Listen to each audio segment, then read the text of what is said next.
¿Qué tal? ¿Cómo les va en Perfiles de hoy? El gusto, el honor de tener con nosotros a Sol Lauría, periodista de Santa Fe, que después recaló en Centroamérica. Y digo, tenemos el gusto y el honor porque Sol integró e integra el consorcio de 370 periodistas que sacaron a luz lo que se llamó después el Panama Papers, es decir, la filtración de más de 11 millones de documentos, y que obviamente significa una nueva visión del periodismo transnacionalizado, el aporte de la tecnología, la investigación pura, y obviamente es un tema que ha tenido una repercusión mundial, y por eso tenemos el gusto de tenerla aquí en Santa Fe. Enseguida Sol Lauría con nosotros.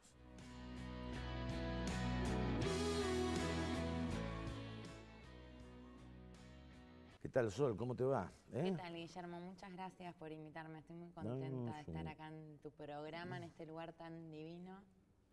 Gracias. ¿Extrañabas acá? Sí, siempre te da como esa ¿Sí? nostalgia, ¿no? El tango no miente, digo yo siempre, el de la familia, los lugares. Aparte te emociona los referentes. Por ejemplo, yo a vos te escuchaba siempre, recién te decía que me parecía increíble tu permanencia y haberte mantenido al costado de todas las turbulencias políticas de tantos años, de todos los momentos, ¿no? Siempre en el mismo programa, con el mismo perfil. Entonces estar acá, que me entrevistes vos, es como un honor para mí también. Y bueno, mis amigos en Santa Fe, mis abuelos, los viejos. ¿Y cómo fue el tránsito de Santa Fe a Panamá? Y yo antes paré porque estaba trabajando en el litoral aquí en el 2006 y me gané una beca para jóvenes periodistas latinoamericanos para ir a Madrid a estudiar y trabajar un año. Y en esa beca entró por Panamá un argentino, pero que estaba trabajando en Panamá, que se llama Guido Bilbao. Nos hicimos muy amigos, él ahí conoció a su mujer española, que era muy amiga mía también. Bueno, cuando vuelvo a Santa Fe voy a Buenos Aires a hacer una maestría y estaba en Buenos Aires trabajando en 2011 y él me escribe y me dice: ¿en qué andás? ¿No querés venir? Acabo de asumir como asesor editorial de un diario y necesito ayuda, qué sé yo. Bueno, entonces, bueno, ¿cómo es? Conversamos, me dijo: mira, te pagamos el pasaje y tenés un compromiso de 6 meses. Si no te gusta, a los 6 meses te podés ir. Dije, bueno, me parece bárbaro porque incorporo la región, están pasando muchas cosas en Centroamérica, que en Argentina medio lo vemos tan lejos, ¿no? A toda esa región. Entonces fui, finalmente me terminé quedando, trabajé 2 años y medio en el diario, después me ofrecieron integrar una iniciativa de periodismo de investigación regional, que es en la que estoy trabajando, y ahí me quedé. ¿Y te imaginabas ese destino o no? No, ¿No? la verdad es que no. Y cuando llegué a Panamá me resultó bastante difícil porque es bien distinto de Argentina, digamos, los modos, los tiempos, las formas. Sí. Pero hasta que, bueno, uno termina entendiendo si tenés más o menos apertura y como cintura para moldarte a las situaciones.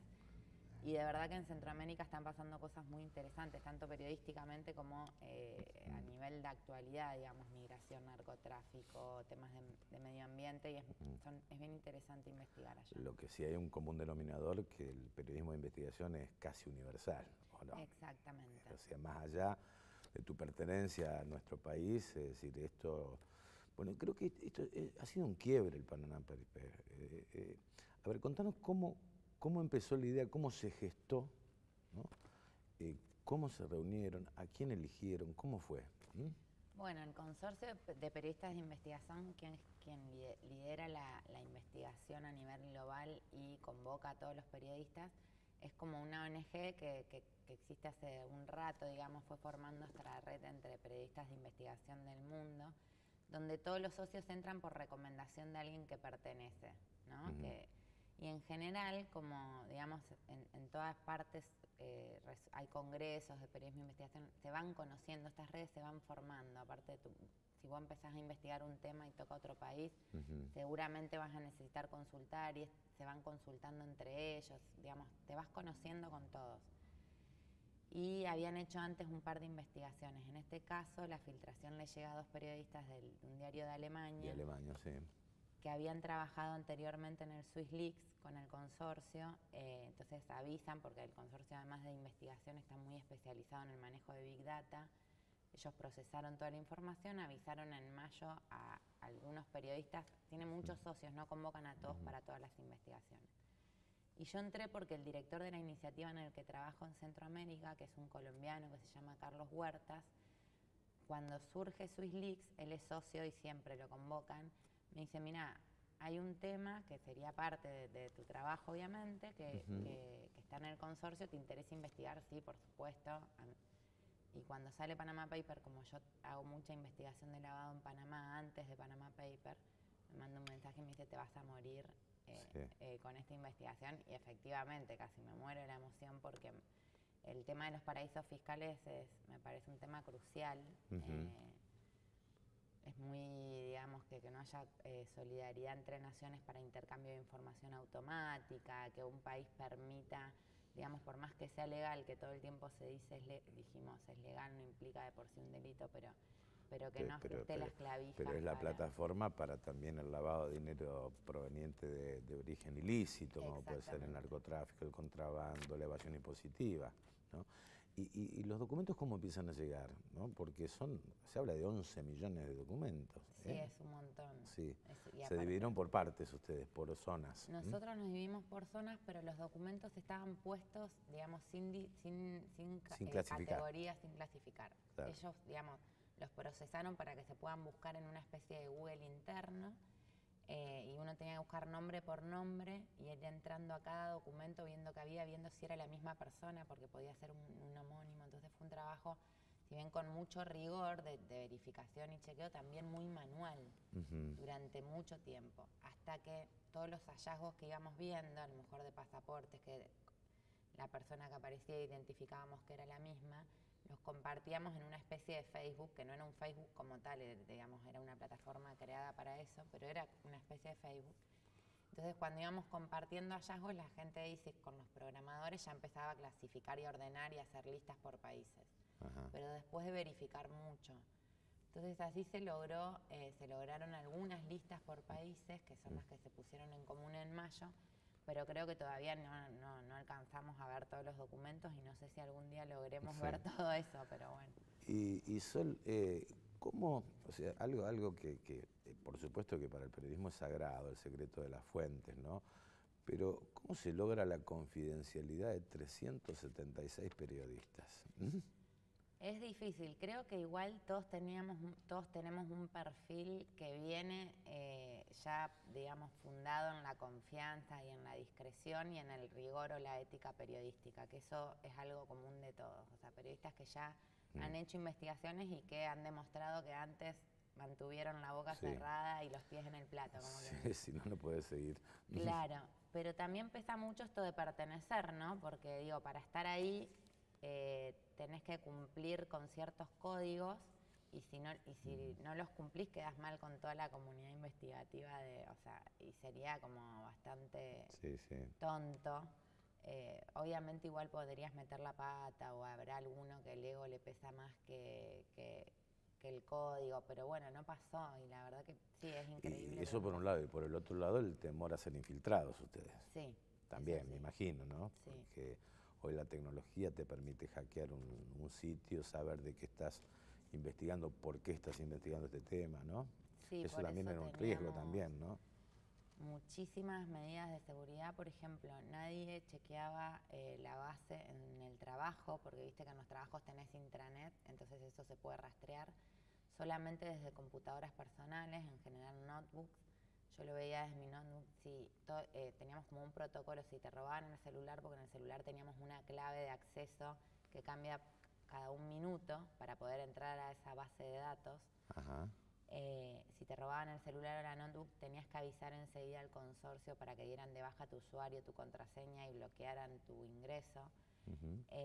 No, había muchísimas medidas de seguridad y de cuidado para no contar. Incluso la gente que trabaja en diarios, por ejemplo, o en medios, no se reunía dentro del medio a hablar del tema para que nadie escuchase.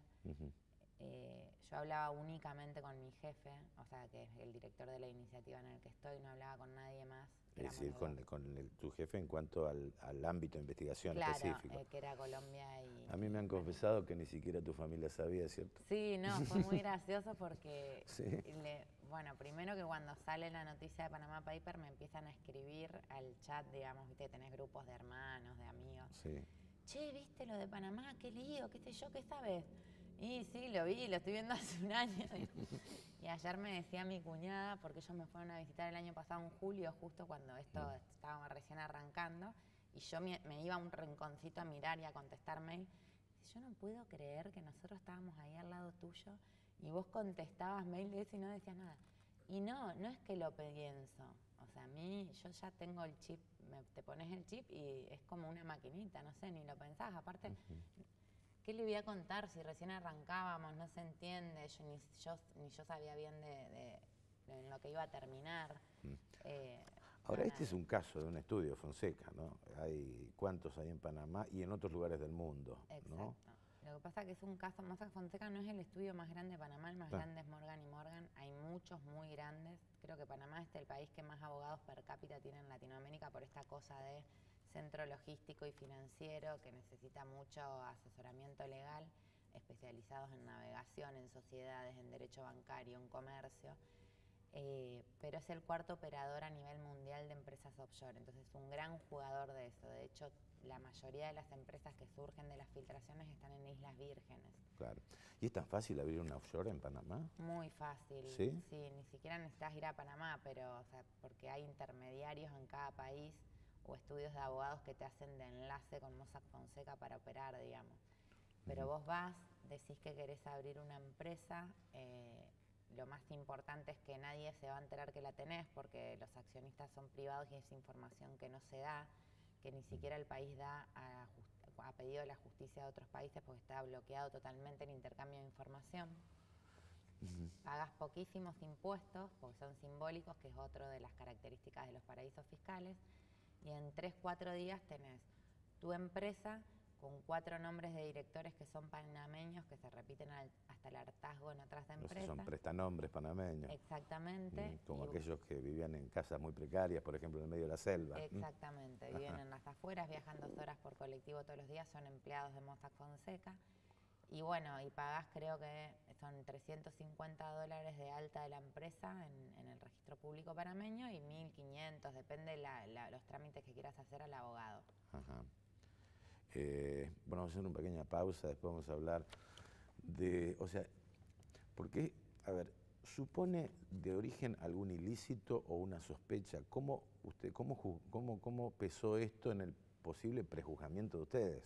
No, vos no, o sea, tu ámbito fue Panamá y Colombia, ¿no? Y también se investigó en la Argentina, en el caso de Alconada y Mariel Fitzpatrick, ¿no? Sí. Que incluso involucra cuentas del propio presidente Macri, ¿no? Sí. Pero, ¿qué significa, digamos, de por sí, o qué significaba de por sí la apertura de una sociedad offshore? ¿Te parece? Bárbaro. Enseguida.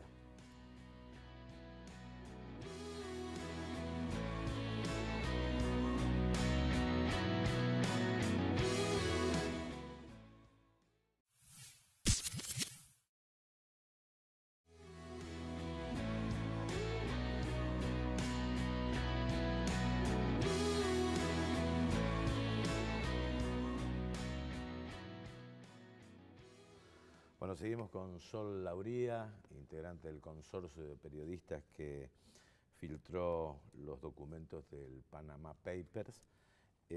Sol, queda pendiente una pregunta, es decir, ¿la inscripción de un offshore supone ya de per se la sospecha de un delito o no? No, hay que ver, una vez que se encuentra una persona con un offshore, hay que ver para qué la usó, qué movimientos de dinero hizo, de dónde provenía el dinero, o sea, es bastante trabajo. O sea, que es un trabajo de la justicia. Claro, y también ver si, por ejemplo, un dato que te puede despertar o no alguna pista, si la tenía declarada en su país ante el organismo fiscal o en las declaraciones patrimoniales, en el caso de que fuera político, que era el caso de Macri, ¿no? En el caso de Macri, por ejemplo, en los documentos que había en la filtración, era únicamente un certificado de la empresa. O sea, salía que tenía una empresa en Bahamas y otra vinculada, bueno.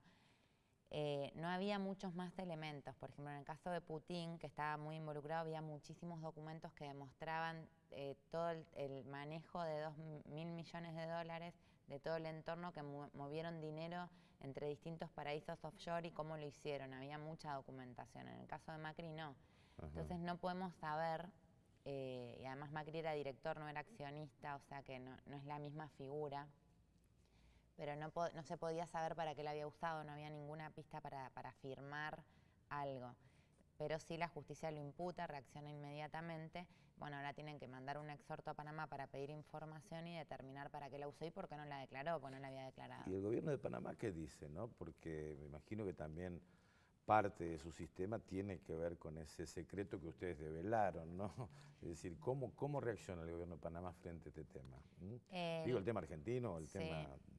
Ellos instantáneamente reaccionaron de la misma forma que reaccionan cuando salta esto, que es como acusar una especie de bullying internacional. Bueno, sabemos que la teoría conspirativa es el recurso del acusado, ¿no? Siempre salen a decir que esto es una campaña de otro que quiere perjudicar a sí mismo. En este caso decían que era Estados Unidos porque Panamá está creciendo como centro logístico y financiero y los paraísos fiscales de Estados Unidos, de Delaware, Nevada, están perdiendo clientes. Cuando se calmó un poco, ¿viste? Se centraron, a los 4 días, esto se publicó el domingo, el jueves, el presidente salió a decir que Panamá iba a fomentar la transparencia, que iba a cambiar lo que hubiese que cambiar, que iban a crear una comisión dentro del Ministerio Público para dar información inmediata a todos los casos que están involucrados en el Panama Paper. Es lo que tiene que pasar, ¿no? Que cambie el sistema, porque lo que hablábamos al principio, en una comunidad, digamos, de países donde las naciones deben ser solidarias y el delito es transnacional, las leyes también tienen que ser transnacionales para poder perseguirlo.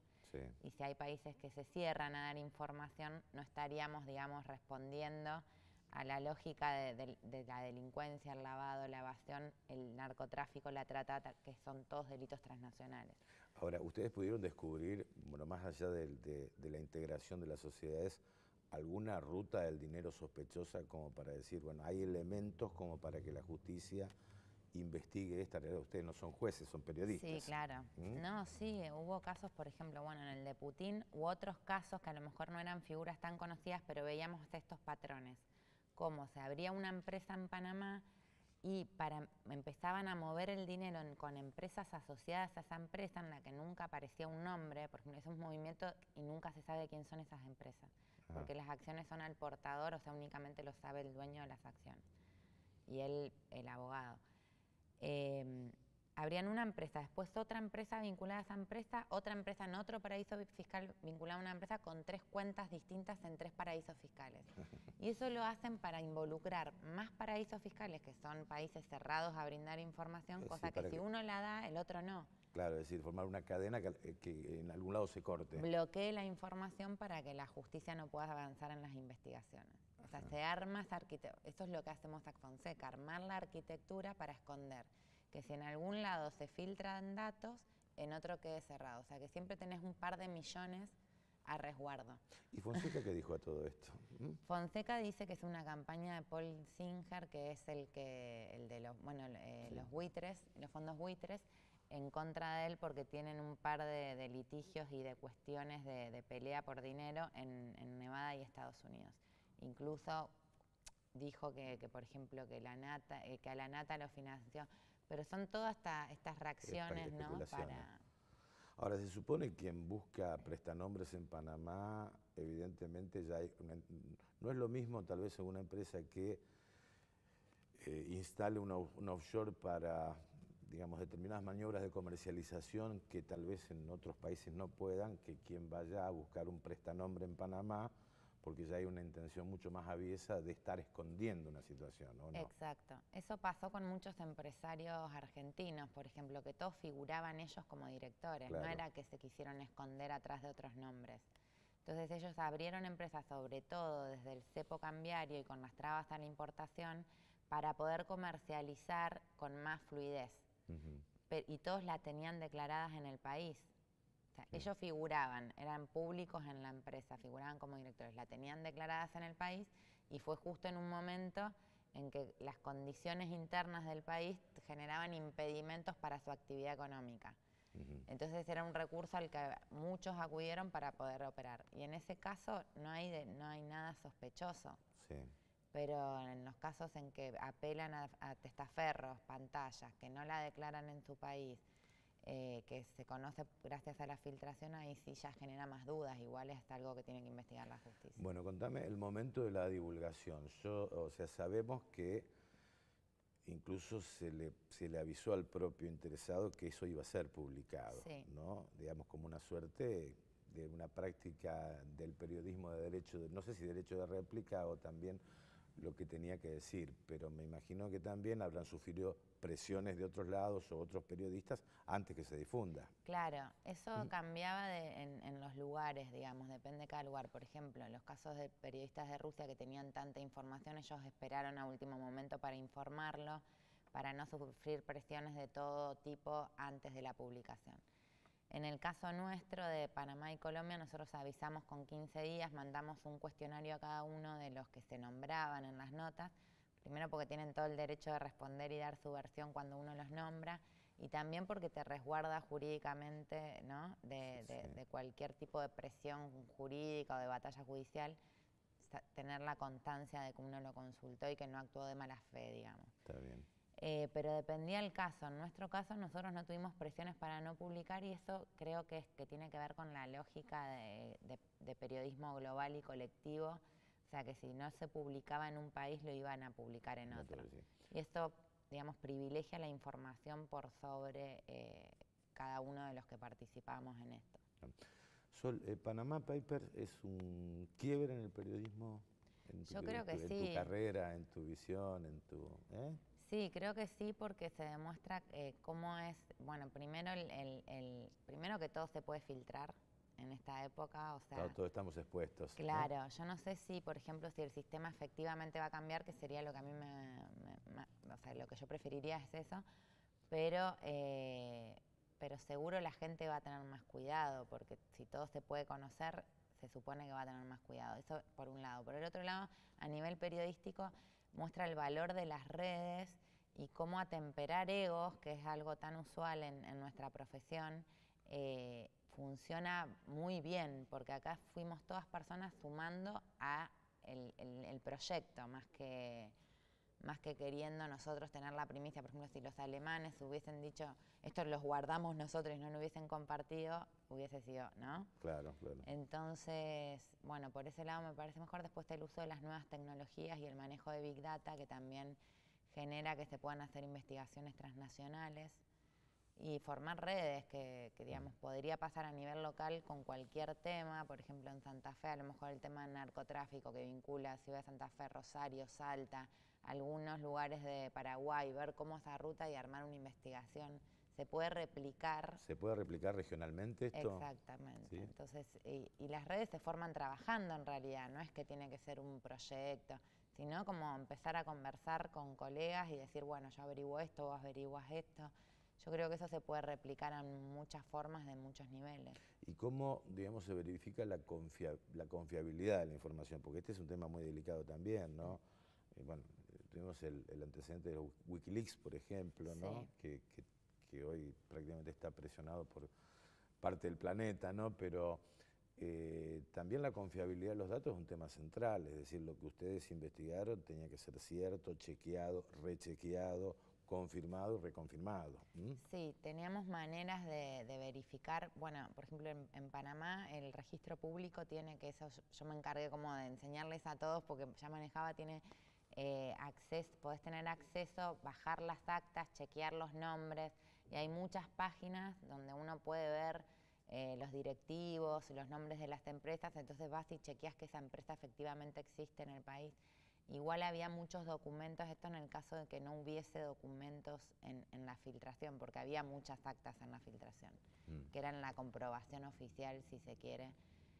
Toda información que debería ser pública, porque para promover la transparencia de los mercados, en la mayoría de los mercados transparentes, la información de las empresas es pública. Sí. Pública en el sentido, no es que se anda publicitando por todos lados, sino que el que quiere saber lo puede consultar. Acceso, ¿no? ¿Y en lo personal qué significó? Todavía no lo tengo muy claro. ¿No caíste todavía? No, espero que... Yo, en definitiva, viste que nuestro trabajo, bueno, vos sos una excepción, como te decía al principio, pero nuestro trabajo siempre genera bastante incertidumbre, estamos viviendo una crisis en el periodismo, en los medios, un cambio de paradigma de lo analógico a lo digital. Muchos periodistas no saben cómo adaptarse, muchos tienen resistencia a adaptarse. Yo, por suerte, como tengo mucha curiosidad, enseguida quise aprender todo, me parece que todo suma y que potencia historias y formas de buscar información. Y entonces, en ese sentido, es como que digo, bueno, puedo trabajar tranquila en cualquier lado, con lo que sea, me da como una tranquilidad y creo que voy a poder trabajar de periodista, ahora sí, para siempre, digamos, ¿no? Pero sí, como hay tanta incertidumbre en nuestra carrera. Yo veo a los chicos más jóvenes que digo, no vayan a un medio a buscar trabajo porque no sabemos cómo, fíjense de crear laboratorios, de inventar cosas, de probar. Me parece que no sabemos bien en qué va a terminar, cómo periodismo va a existir siempre, obviamente, pero qué formas van a tomar y cómo se va a instrumentar y por qué medios. Bueno, realmente ha sido un gusto, un placer, un honor y bueno, haberte tenido aquí, ¿no? Para mí se me cae la baba por vos, ya te dije, no te voy a decir más porque... ¿Por qué? No, siempre fuiste un referente para el periodismo santafesino y me alegra mucho tu invitación y estar acá, estoy muy contenta. Bueno, Sol Lauría pasó con nosotros. Gracias.